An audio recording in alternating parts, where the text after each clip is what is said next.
মুখ্যমন্ত্রী মুর্শিদাবাদ জেলা সফরের মাত্র কয়েক ঘন্টা আগেই তৃণমূল গোষ্ঠী কোন্দলের জেরে চলল গুলি সদর শহর বহরমপুরে। ঘটনায় আহত বেশ কয়েকজন তৃণমূল কর্মী।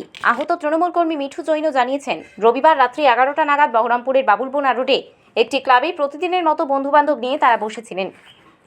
হঠাৎই কয়েকজন দুষ্কৃতী আগ্নেয়াস্ত্র নিয়ে তাদের উপর আক্রমণ চালায়। কয়েক রাউন্ড ফাঁকা গুলিও চালায় বলে তারা অভিযোগ করে। যদিও আহত ব্যক্তিদের পিস্তলের বাঁট দিয়ে মেরে মাথা ফাটিয়ে দেওয়া হয় বলে জানিয়েছেন মিঠু জৈন। ঘটনায় গুরুতর জখম হয়েছেন 3 ব্যক্তি। আহত ব্যক্তিদের রক্তাক্ত অবস্থায় উদ্ধার করে মুর্শিদাবাদ মেডিকেল কলেজে পাঠানো হয়েছে।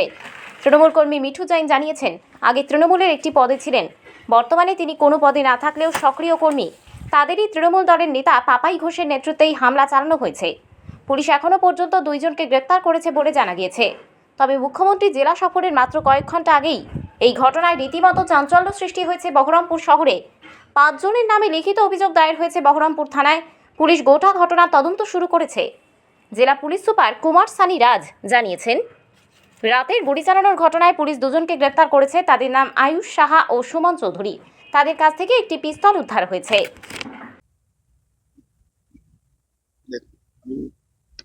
বাবুলবোনা ক্লাবে আমি যেমন আজকে বসেছি রাত তখন 10:30টা বাজে।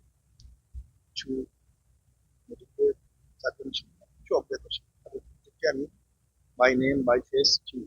কারণ এরা প্রত্যেকটা ছেলে আমি যে দলের সঙ্গে জড়িয়ে আছি, যে দল দীর্ঘদিন ধরে ভালোবেসে ছিলাম, সে দলেরই সঙ্গে ওরা পাপাই বলে যে ছেলেটা, পাপাই ঘোষ বর্তমানে যুব সভাপতি, তার সঙ্গে আছে।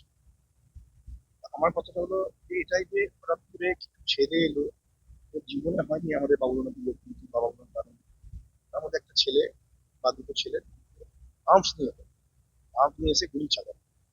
কিছু গুলি আকাশে চালালো, কিছু গুলি আমাদের ভাগ করে চালালো। 6 রাউন্ড বা 7 রাউন্ড গুলি চালাচ্ছে। তার মধ্যে কিছু রাউন্ড কিন্তু আমরা পুলিশের হাতে হ্যান্ড ওভার করে দিচ্ছি যে করবো। তারপর যখন বেধড়ক ভাবে আমাকে আরো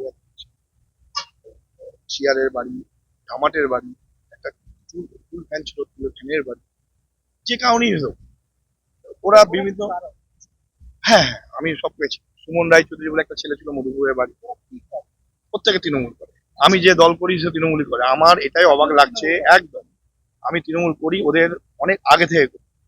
আমার এটাই অবাক লাগছে যে মুখ্যমন্ত্রী কাল আসবে, এই যে আর্মস, এত কিসের আর্মস, কে দিচ্ছে আর্মস ওদেরকে? এত বাচ্চা বাচ্চা ছেলে, এরা বয়স বেশি না এদের?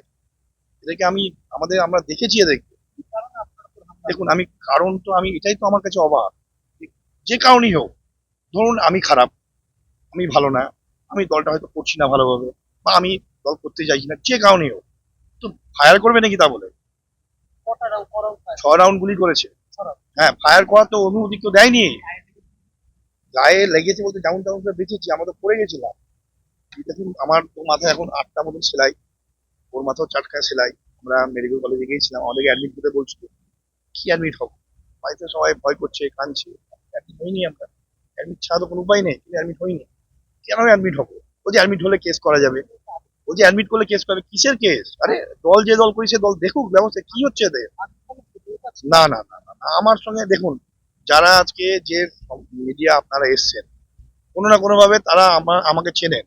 আমি বাবুলবোনা পুজো করি, তৃণমূলটা করি, এবং বাবুলবোনা পুজো করি, এই দুটো আমার অস্তিত্ব। দেখুন এই মুহূর্তে তো কোনো পদ ডিক্লিয়ার হয়নি। আমি আগে যুব সভাপতি ছিলাম শহরের, টাউনের সেক্রেটারি ছিলাম, জেলা সেক্রেটারি। একদম একদম, যে চালিয়েছে সে হলো যুব সভাপতি পাপাই, তার ইন্ধনে এরা চালিয়েছে প্রত্যেকে। একদম বিশু যে ছেলেটা থাকে ওর সঙ্গে থাকে, মেঘনাথ যে ছেলেটা থাকে ওর সঙ্গে থাকে, সুমন রায়চৌধুরী যে ছেলেটা থাকে ওর সঙ্গে থাকে। তাহলে আমি ধরে তো নিবো যে কার সঙ্গে কে আছে। হঠাৎ করে উড়ে এসে এলো না। মিঠু জৈন আমার। বর্তমানে দেখুন আমি তৃণমূলটা করি, বর্তমানে তো কমিটি হয়নি।